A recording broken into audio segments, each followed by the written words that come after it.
Bem-vindo a um estudo na palavra, uma série de estudos bíblicos focalizados na cruz de Cristo.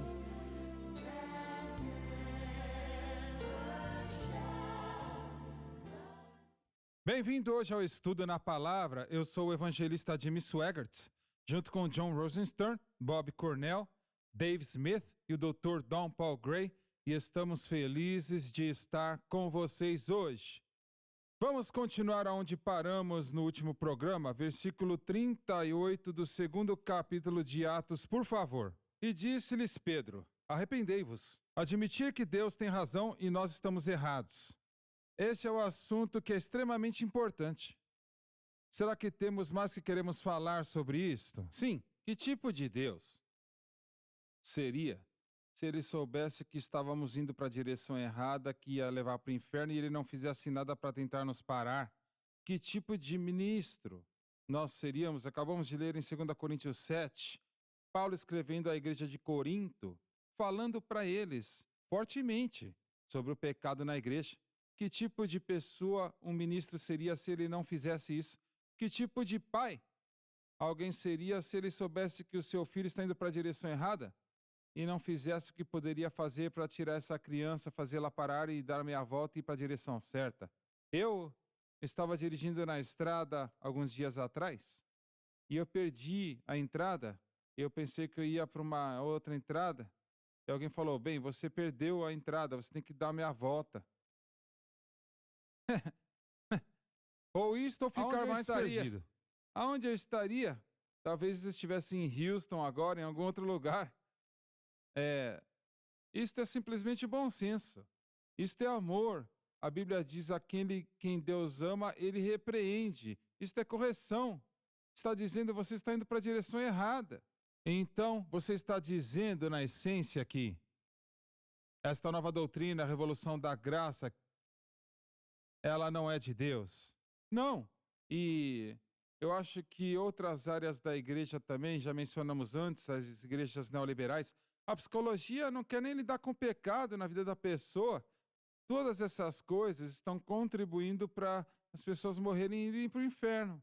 É claro, as igrejas neoliberais, eu suspeito que 99% delas estão perdidas e não são salvas. Mas nunca foram salvos. Eu penso no mesmo princípio. Por que, então, como que eu vou ajudá-los não dizendo para eles que não são salvos e precisam ser salvos? Nem o pregador é salvo. Bem, eles nem acreditam que a Bíblia é a palavra de Deus. Nesta revolução da graça, irmão Swaggart, eles estão ensinando a justificação de uma maneira que estamos ensinando. Não, eu estou falando de igrejas neoliberais. Eu não acho que eles são salvos.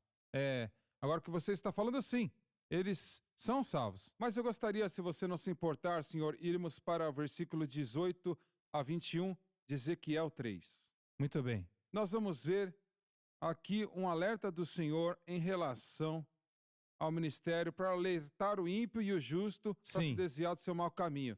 E vai ajudar as pessoas. Começando no versículo 18, diz assim: quando eu disser ao ímpio, tu certamente deve morrer, e tu não advertireis nem falares para advertir o ímpio do seu mau caminho e salvar a sua vida, o homem ímpio morrerá em sua iniquidade, mas o seu sangue eu requererei da tua mão. Esta passagem diz a nós que a ignorância contra o evangelho não salva ninguém. Também, o pregador é para advertir o ímpio, e sem nenhuma condição de dúvida. Se o ímpio não for advertido, significando que o pregador prega uma mensagem falsa, e a pessoa venha a morrer em seu pecado, ainda assim o seu sangue será exigido da mão do falso pregador. De fato, todo pregador no mundo devia ler este texto todos os dias. Mas se advertires o ímpio e ele não se converter da sua maldade, nem do seu caminho mau, ele morrerá na sua iniquidade, mas tu livraste a tua alma. Mas tu livraste a tua alma significa que o juízo legado ao profeta não depende dos resultados do seu ministério. Se homens ouviram ou se eles rejeitaram, mas bastante que ele tenha entregado a sua alma, isto é, cumpriu o seu compromisso de um aduaneiro como um atalaia. Então a implicação é que o profeta perderá a sua alma se ele não cumprir fielmente a entrega da palavra de Deus. Agora o que as pessoas precisam ouvir. Semelhantemente, versículo 20, quando um homem íntegro se desviar da sua retidão, cometer a iniquidade e eu puser um tropeço diante dele, ele morrerá, porque tu não destes a ele advertência. Ele morrerá no seu pecado, e a sua retidão que ele praticou não será lembrada, mas o seu sangue eu exigirei da tua mão. Esta passagem desfaz totalmente a doutrina que não é, segundo as Escrituras, da segurança eterna incondicional. Também, o pregador não é advertido somente quanto ao perdido, mas também quanto ao íntegro que se desvia da sua retidão. Se o pregador não faz isto, uma vez mais, embora que aquela pessoa será perdida, o Senhor diz, eu exigirei da tua mão o sangue do indivíduo, como muitos pregadores modernos têm fielmente alertado os ímpios e os íntegros. Não obstante, se tu advertir o homem íntegro, para que o íntegro não peque, e ele não pecar, ele seguramente viverá, porque ele foi advertido, e também tu livraste a tua alma. Isto diz a nós que os íntegros devem ser constantemente advertidos, ou então muitos, se não mais, íntegros se desviarão. Isto impõe uma responsabilidade tremenda no pregador do Evangelho. Deus nos ajude se viermos a falhar nessa responsabilidade. Agora, você vê, a retórica que você recebe dos irmãos da Revolução da Graça é que isso é Antigo Testamento, não se aplica. Isso é incorreto. O Antigo Testamento não precisa se aplicar. Você quer dizer que pecado é pecado e o método antigo é como se fosse hoje. O pecado vai ser o mesmo durante toda a eternidade do homem e foi lhe dado somente na cruz. No Antigo Testamento eles olhavam para a cruz e nós olhamos para trás para a cruz. Mas eles não dizem isto, Bob, você estudou mais do que eu. Sim, eles se apoiam. A resposta deles provavelmente vai ser vista mais no Antigo Testamento. Isso pode ficar meio ridículo às vezes. Quando você se posiciona, por exemplo, o Espírito Santo não convence o crente do pecado. Eu escutei um deles.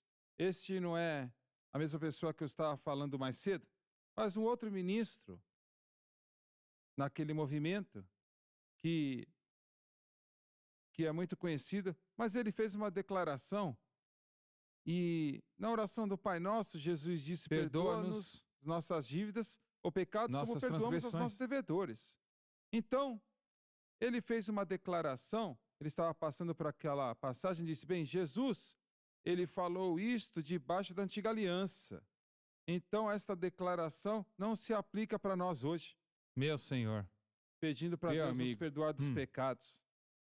É uma declaração tão ridícula, mas é uma interpretação tão ridícula da palavra de Deus e é tão, tão fora de tudo, dizendo que você pode pegar essa declaração da oração do Pai Nosso, porque isto não se aplica, estava debaixo da antiga aliança. Isto é uma distorção da palavra de Deus, completamente. Então, na verdade, é algo muito similar, que os calvinistas fazem. Eu notei que esses que acreditam no calvinismo fortemente, eles vão ter declarações que são muito contra o ensino calvinista, porque eles acreditam, por exemplo, que Jesus somente morreu pela igreja. Eles acreditam na expiação limitada. Certo. Eu tive um amigo, um ministro calvinista, dizendo para mim isto anos atrás. Ele disse assim, bem, olhe para João 3,16, por exemplo. Ele disse, pois Deus amou o mundo de tal maneira, e ele fez eu citar, Deus amou o mundo de tal maneira que entregou seu Filho unigênito, para que não pereça, mas tenha a vida eterna. Ele diz, quando você lê esse versículo, a palavra mundo aí não quer dizer todos. Quando você lê esta palavra, você tem que interpretar a palavra mundo como a palavra igreja. Então, quando você lê, pois Deus amou a igreja, que ele entregou seu Filho unigênito. Isto não é o que está escrito, é uma heresia. Exato. Mas, quando você entra nesta heresia assim como o Espírito Santo não convence do pecado, você tem que mudar o significado óbvio da mensagem, da palavra, com algo completamente diferente. Então, e isto é algo que, veja, isto até uma criança podia entender, não, isto não é certo, isso está errado, esta interpretação. Não, o mundo quer dizer o mundo. Quando Jesus disse, naquela oração do Pai Nosso, Senhor, perdoe nossas dívidas, assim como nós perdoamos aos nossos devedores, vamos orar isto, hoje, debaixo da nova aliança. Sim. Isso foi para os discípulos. Mesmo que eles estavam falando debaixo da antiga aliança, Isso foi preparado para uma oração na nova aliança. Qualquer aliança. Certo, qualquer aliança. Por que eles querem fazer isto? Por que eles querem voltar para a antiga aliança? Porque isto elimina suas afirmações. Bem, eles têm que se arrepender. Sim. Bem, na minha avaliação, eu posso escutar essas pessoas falando isto, e mais em particular, eles estão pensando que isto, na verdade, glorifica a Cristo. Glorifica a obra de Jesus no Calvário, a justificação, de um fato que o Espírito Santo não convence do pecado. E eles estão pensando assim, na verdade, os seus pensamentos, na verdade, isto glorifica o que Jesus fez por nós no Calvário, porque todo o pecado foi removido. Eu creio grandemente que se eles descobrirem uma pessoa que estava roubando dinheiro da sua igreja, eles vão falar, deixa, não se preocupe, continue roubando. É como se eles acreditassem que eles são glorificados. Não, na verdade não.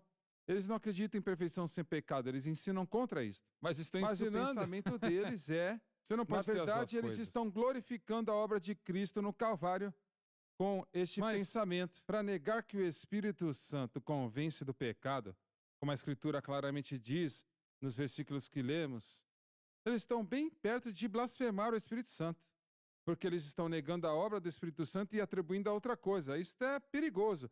Esta é uma doutrina herética e condenável. Vamos ter um intervalo, voltaremos daqui a pouco. Não saia daí.